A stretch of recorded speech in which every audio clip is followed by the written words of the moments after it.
plateia, o professor Farid. O professor Farid é nosso professor do curso de Línguas Orientais aqui da UECE. Ele é professor de árabe e professor de hebraico. E é considerado não uma das maiores, um dos maiores poliglotas do Ceará, mas o maior poliglota do Ceará, que é o que reúne uma quantidade de idiomas que ele domina. Tá? E ele ensina, portanto, conosco árabe e hebraico. Professor Farid.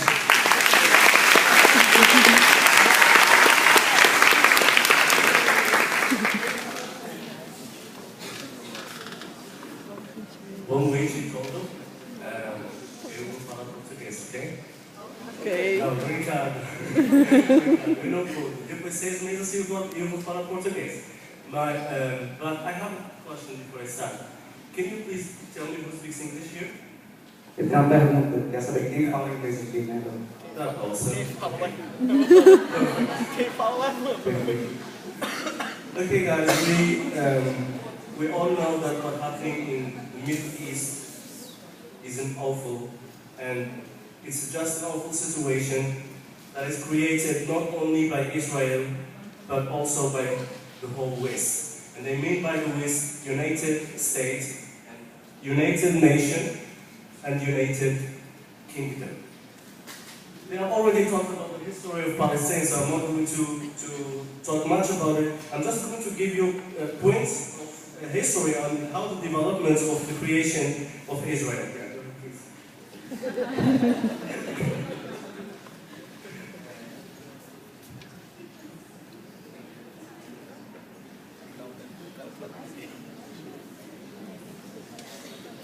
Vai falar pouco do período antecedente à criação do Estado de Israel. And you can create your own results. So if I say in 1978, there were only 3% of Jews in Palestine. And in 1944, there were 30% of Jews in Palestine. I'm not going to analyze this. I will let you do that. Pessoal, boa noite. Eu queria só, antes de começar a traduzir, eu estou um pouco enferrujado no português, assim, certo? Porque eu estou morando na China. Beleza. Eu moro na China há um ano e meio. Beleza. E eu acho que vai ser um pouco que você está falando.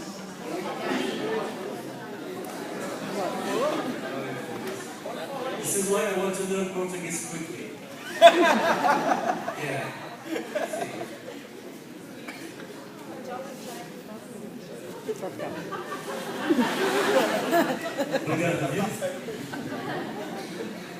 Okay, so we have a huge increasement of the Jew movement from all over Europe because of the war that was going on during the First World War and the Second one. A lot of Jews moved, and the statistics give us or says that from 1978 there were 3% of Jews in Palestine, but in 1944 there were 30% of Jews in Palestine. That means there were movements from other countries to Palestine.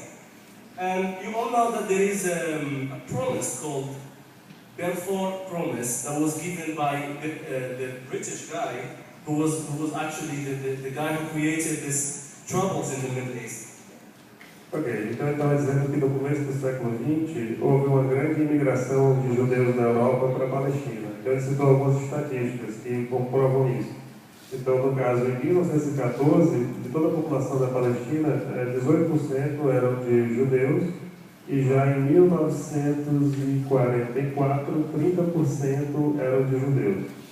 E ele estava também mencionando a questão da declaração Balfour, né? Balfour era um primeiro-ministro britânico. Segundo ele, foi o cara que deu início a toda essa problemática, devido às promessas que ele fez. Okay, so this is clear that the one who was actually responsible in creating this problem were British. I move to the second part, which sounds a bit weird to me, is during this period of time, there were three, how can I say, I would call terrorist organization. I don't know if this term existed before or not, but there were a group called Haganah and Ardah, and Stern. These are three terrorist Israeli groups that were allowed to have guns and weapons during this period of time. They were killing Palestinians while there were no Palestinians allowed to have anything, guns or any kind of weapons at all. So I wonder why. Why Israelis or Jews were allowed to have weapons during this period of time and Palestinians were not allowed. Okay, so that's one point. It reminds us of why Hamas cannot have guns now and weapons and Israel can. Bom, então, continuando aqui, ele estava dizendo justamente que um grande culpado aí da origem do conflito são os britânicos, né? E ele estava dizendo também que nesse período, né, do começo do século, havia 3 organizações, segundo ele, terroristas, que, embora ele não saiba dizer se esse termo existisse na época, judaicas. No caso, a Haganah, Stern e a Irgun, né? Irgun, Haganah e Stern.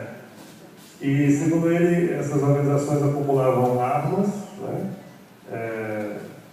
Armas de fogo, e ao mesmo tempo em que os palestinos não eram permitidos ter essas armas, né, portar armas, e que essas organizações faziam assassinatos dos palestinos nessa época. Exactly. So that shows that Zionist groups were not only supported by the UK, but also from the Arabic nations during that time. If we take a look on the war that happened in 1948, only few soldiers were sent from Arabic countries for some reasons. And after this, the UN decided to divide Palestine in 2 parts, one for Jews and one for Arabs. We don't know yet why UN, under which circumstances, decided to divide the land of people. So this leads us to question. Same situation that was before and now, as we can see in the, the agreement that Israel trying to pass now, is that to remove Gaza's weapons. That means people in Gaza are not allowed to have weapons. Basically Hamas, that Israel called terrorist organization. So, and they say that Hamas is throwing rockets on Israel. I'm gonna tell you something. If I take one of you now and catch like this, I catch you like this, I don't need to move, I don't need to drink water, I don't need to eat. What would be your reaction? You would bite me, right? Would you bite me? Why not? Yes, you would bite me, for sure.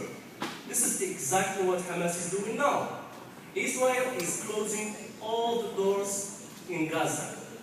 You cannot move out from Gaza for your studies. You cannot move out of Gaza to work.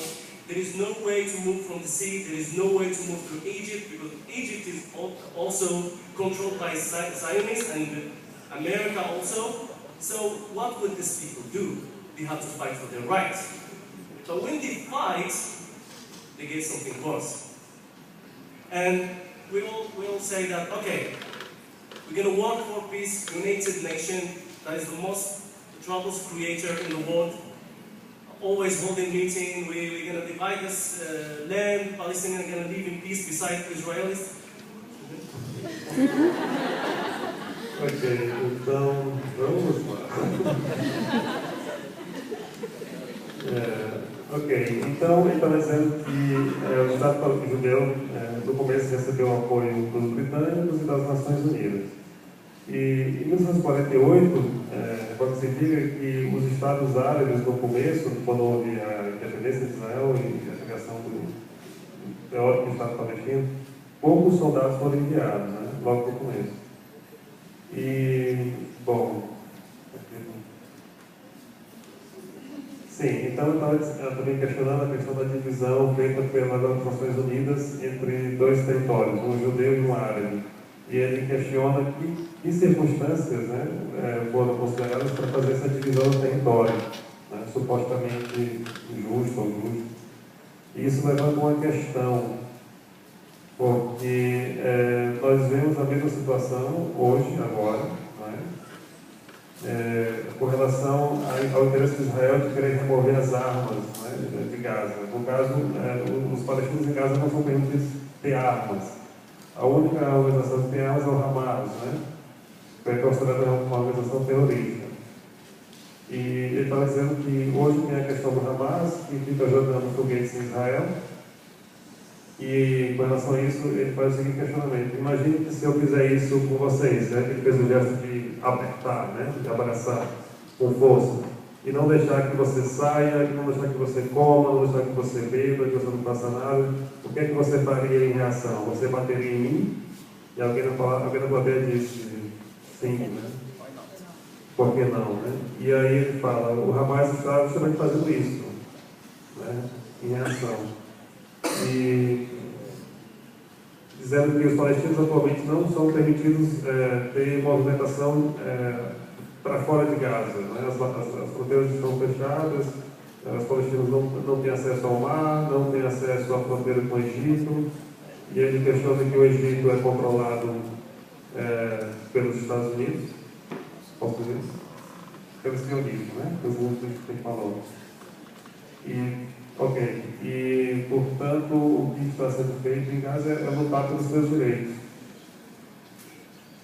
E ele também questiona as Nações Unidas, que, segundo ele, é uma instituição que gera muitos problemas, que se pede em reuniões, que não dão em nada.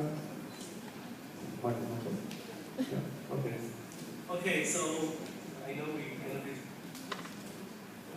Okay, I think that's if we want to talk about the conflicts, mainly in the Middle East, because as we can see, it's not only between Palestine and Israel, but it's about the whole land. It's the Middle East. It's a rich area in the middle of the world.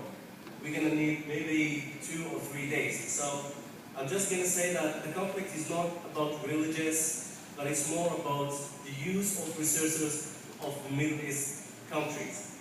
And I have many Jew friends, and they are really nice, they are really friendly, I accept them. I have hosted people in my house in Morocco, from Israel. They were totally against violence and everything that is happening there. So basically, I think if we want to end this war, if we want to end the violence there, we have to look at the situation from the human side. We have to look at it as a human. And United States, United Nation, United Kingdom, and the West generally, they have to be more human. They have to forget about getting resources for their people to make their countries richer and richer. Thank you very much.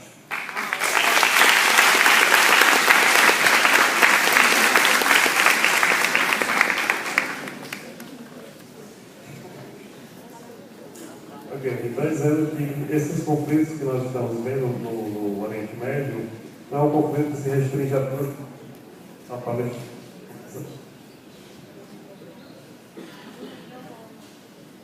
Alô? Ok, então os conflitos no Oriente Médio eles não se restringem apenas à Palestina, mas envolvem toda a região. E se a gente fosse discutir isso tudo, daria 2 dias de discussão, uma coisa terminável. Então, esse conflito, ele basicamente não é um conflito que envolve questões religiosas, mas envolve principalmente a questão do uso dos recursos dos países do Oriente Médio. E ele fala que ele tem muitos amigos judeus, que ele recebe inclusive na casa dele, no Marrocos, já teve a oportunidade de receber, e são pessoas muito legais e tudo, e pessoas que são a favor da paz. Né?